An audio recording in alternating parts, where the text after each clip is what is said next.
Hey y'all, it's Kate from the Apothecary and welcome back to my channel. Today I'm here to talk about Master of Sorrows by Justin T. Call. This is book 1 in the Silent God series, and this book was so interesting to me.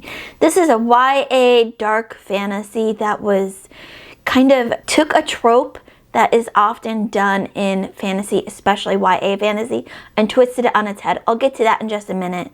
First, my general thoughts. Like I said, this book was so interesting to me. This book was completely engaging, and Call's storytelling kept me reading page after page. I was interested throughout the whole thing. Now, a spoiler-free summary of what this book is all about. Like I said, Master of Sorrows takes a trope that is done often in YA fantasy. This is the trope of the chosen one who is an orphaned young boy and is mentored by a older person who knows everything. And this orphan chosen one fights evil. And Justin Call takes this trope, turns it on its head. So think about that trope and how you often come across that in dark fantasy. So take that trope and think about how you often find it almost exactly like that in YA fantasy. Now, how do you turn it on its head? Well, what if the young boy is the reincarnation of an evil god? Will he save the world or destroy it? And that is the crux of Master of Sorrows. Aniv Debreth is an outlier. He was believed to be executed, but then he was raised secretly by his parents' killers. Now, 17 years later, where our main story takes place, Aniv struggles with the burden of forbidden magic, a forgotten heritage, and a secret deformity. He must choose between forfeiting his promising future at the academy or betraying his closest friends. And each decision that he makes leads to a deeper dilemma until Aniv finds himself pressed into a quest that he doesn't even want to fulfill.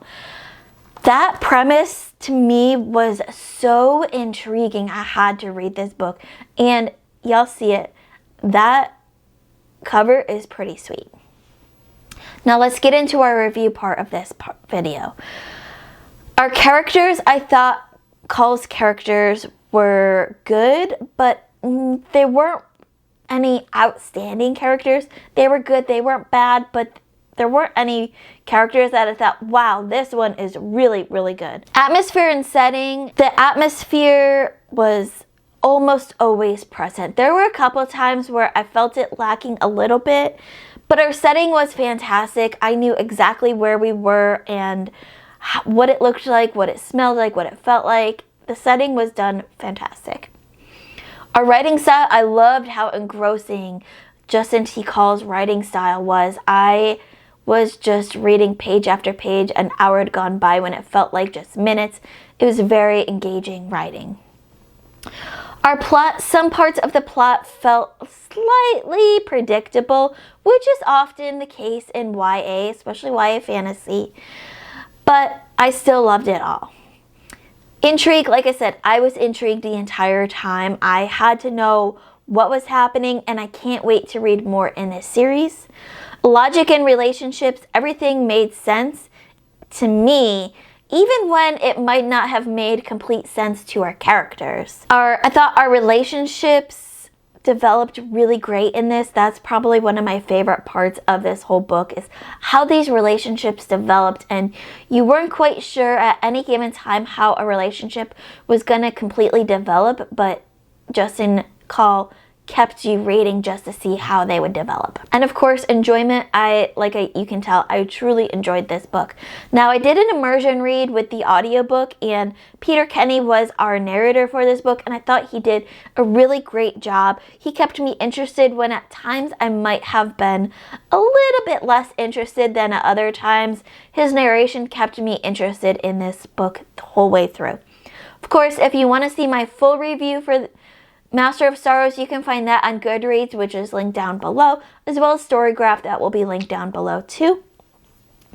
If you have read this book before, let me know in the comments below. What did you think of it? Did you love it as much as I did, or were you not as much of a fan? If you've gone on and read book 2 in the series, let me know.